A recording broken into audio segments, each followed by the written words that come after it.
नमस्कार, जय हिंद साथियों। ये क्लास एसएससी सीजीएल 9 सितंबर की पहली, दूसरी और तीसरी तीनों शिफ्टों को मिलाकर आज सभी प्रश्न इसमें करने वाले हैं जो कि पूछे गए प्रश्न हैं। क्लास को स्टार्ट करता हूं, पूरी मेहनत से देखिएगा। पहला प्रश्न आपके सामने है साथियों। पहला प्रश्न है, गोल्फ का सबसे पुराना क्लब कौन सा है, जो कि थर्ड शिफ्ट है उसमें पूछा गया है।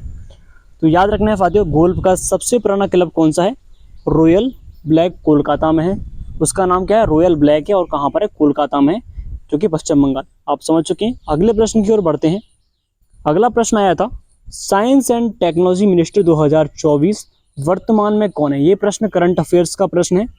ये पूछ रहा है विज्ञान और प्रौद्योगिकी जो मिनिस्टर है वो कौन है वर्तमान में। और ऑप्शन है जितेंद्र सिंह, रविंद्र प्रधान, अश्विनी वैष्णव, निर्मला सीतारमण। तो हाल ही में कौन बने हैं, जितेंद्र सिंह क्या बने हैं, साइंस एंड टेक्नोलॉजी मिनिस्टर। ये भी इंपोर्टेंट प्रश्न पूछा गया था। अगले प्रश्न की बात करता हूं मैं। नेक्स्ट प्रश्न क्या है, लट्ठमार होली कहाँ खेली जाती है। बरसाना, मथुरा, दिल्ली, हरियाणा, वाराणसी। तो साथियों जो होली है वो लट्ठमार होली कहाँ पर, बरसाना, मथुरा में खेली जाती है।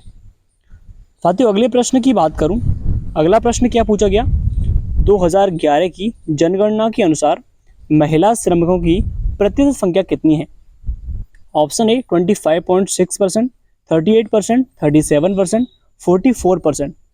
तो 2011 की जनगणना के अनुसार जो महिलाओं की दर कितनी है वो है 25.6%, जो कि श्रमिक है, महिला मजदूर।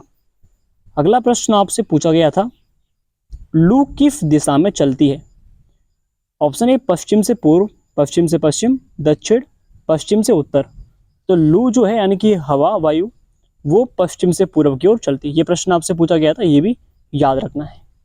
अगले प्रश्न की बात करूं साथियों, अगला प्रश्न आपसे क्या पूछा गया था। तो अगला प्रश्न है, सूर्य देव की पूजा उत्सव कहाँ मनाई जाती है। बिहार में, झारखंड, उत्तर प्रदेश, महाराष्ट्र। तो जो सूर्य देव हैं आप जानते हैं, इनको छठ पूजा के अवसर पर पूजा जाता है। छठ पूजा कहाँ पर होता है, ये होता है बिहार में। बिहार का एक प्रसिद्ध त्यौहार है छठ पूजा। उसी में हम सूर्य देव की पूजा करते हैं, नदी में जल चढ़ाते हैं। तो ये इसका आंसर क्या हुआ, बिहार इसका करेक्ट आंसर रहेगा। अगले प्रश्न की बात करूं, सर्वोच्च न्यायालय के न्यायाधीशों की वेतन भत्ते किस अनुच्छेद के माध्यम से, यानी कि इसके अंतर्गत आते हैं। आर्टिकल 121, 362, 124, 126। अब इसका आंसर आपको कमेंट में दे देना है, 125 है या 124 है। ठीक है, ये प्रश्न आपके लिए। अगला प्रश्न देखता हूँ, जीएसटी के लिए किस समिति का गठन किया गया था। ऑप्शन ए विजय कलेकर समिति, सत्यमूर्ति समिति, अन्य या फिर नन। तो जीएसटी जो है, जिसे हम गुड्स और सर्विस टैक्स कहते हैं, ये संबंधित किससे है, विजय कलेकर समिति से। और आर्टिकल 1 जो संविधान संशोधन है 101 के अनुसार आता है, ये भी याद रखना है। अगले प्रश्न की बात करता हूँ, ये हम पढ़ चुके हैं इसका जीएसटी के लिए। अगर नेक्स्ट प्रश्न जो है, विद्युत धारा का प्रवाह कैसे होता है। धनात्मक, ऋणात्मक, धनात्मक से ऋणात्मक या फिर ऋणात्मक से धनात्मक। तो साथियों इसका सही आंसर है, विद्युत धारा जो होती है वो जो ऋणात्मक से धनात्मक, ये भी याद रखना है। नेक्स्ट प्रश्न साथियों, अगला प्रश्न हम देखेंगे। अगले प्रश्न की ओर बढ़ते हैं आगे। अगला प्रश्न आपसे पूछा गया था कि पहले लता दीननाथ मंगेशकर पुरस्कार किसको प्रदान किया गया था। आपके सामने ऑप्शन है, प्रधानमंत्री मोदी, अटल बिहारी वाजपेयी, आशापूर्ण देवी, श्री चंद्र कामत। आप जानते हैं जो पहला लता दीननाथ अवार्ड था वो किसको मिला था, वो मिला था प्राइम मिनिस्टर ऑफ मोदी, ये आप जानते हैं। अगले प्रश्न की बात करें, जो आपसे पूछा गया प्रश्न था, भारत का सबसे पहला हाई कोर्ट कौन सा है। इजी प्रश्न भी थे और कुछ हार्ड प्रश्न भी थे। तो ऑप्शन है Kolkata high court, Madhya Pradesh high court, Uttar Pradesh high court, Chennai high court. तो जो भारत का फर्स्ट हाई कोर्ट है वो कौन सा है, वो पूछा गया कोलकाता हाई कोर्ट, जो कि कहाँ पर है, पश्चिम बंगाल में। ये भी आप जानते हैं फर्स्ट हाई कोर्ट। अब आपको बताना है 25वां जो हाई कोर्ट है वो कहाँ पर है, वो है आंध्र प्रदेश, अमरावती में 25वां हाई कोर्ट।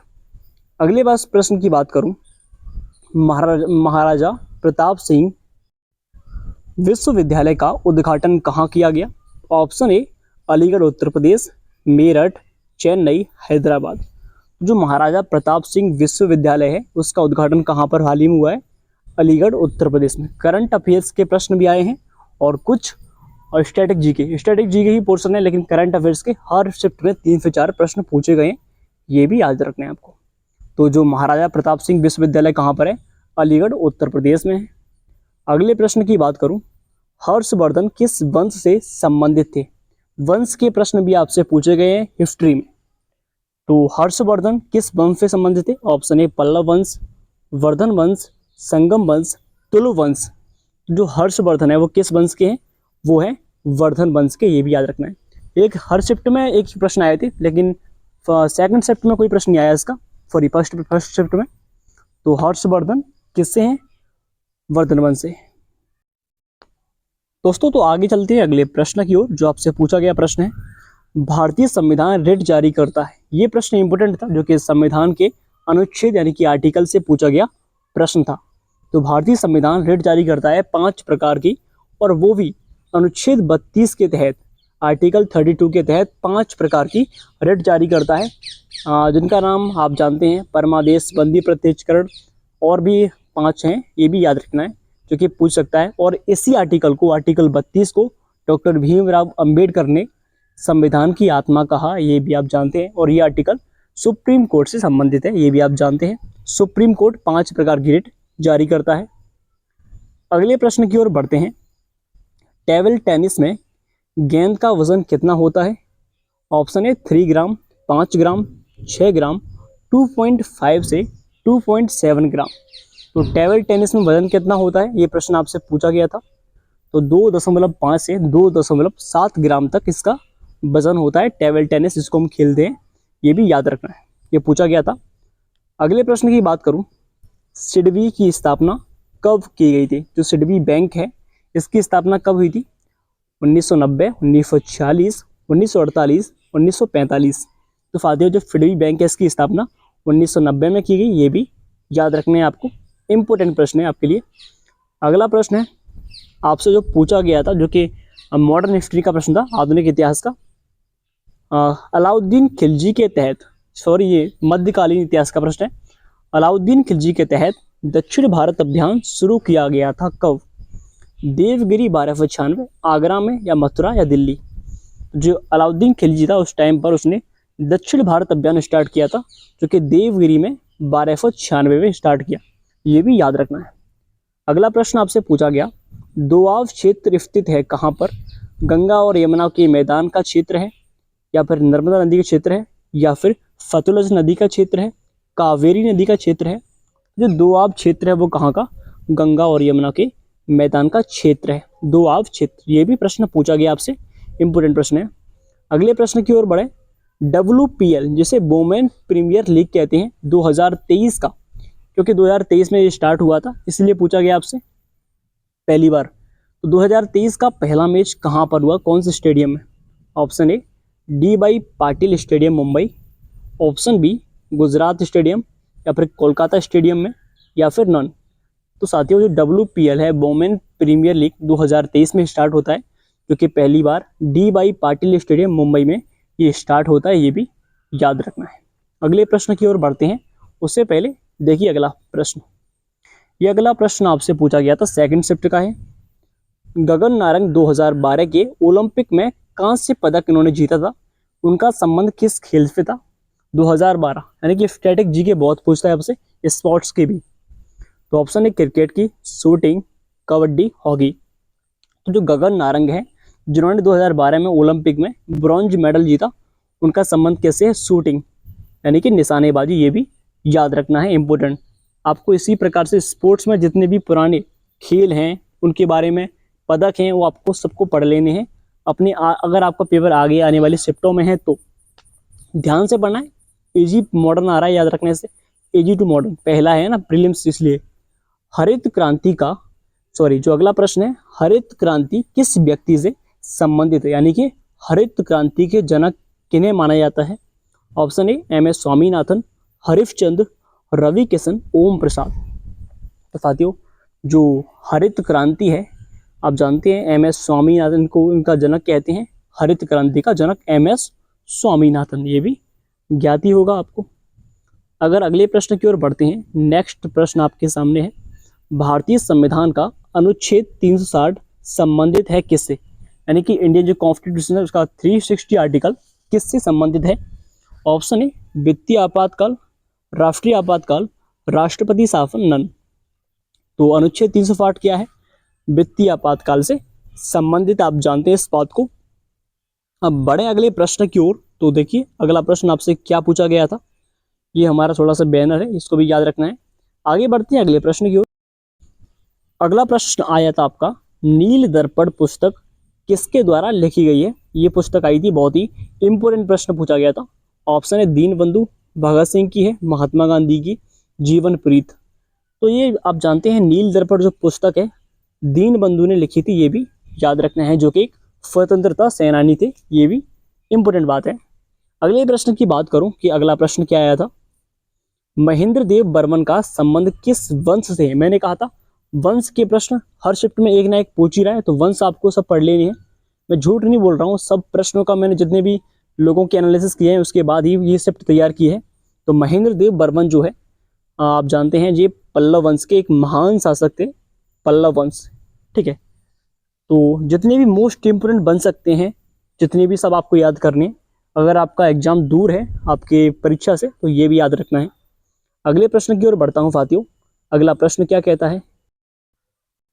हाँ, अगला प्रश्न आपसे पूछा गया, प्रार्थना समाज की स्थापना कब हुई थी? ये प्रश्न भी इंपोर्टेंट है, जितने भी आपकी स्थापना हुई थी उन सबको याद कर लेना है आपको, जितने भी संगठन हैं, जितनी भी संस्थाएं बनी हैं, ऑर्गेनाइजेशंस हैं।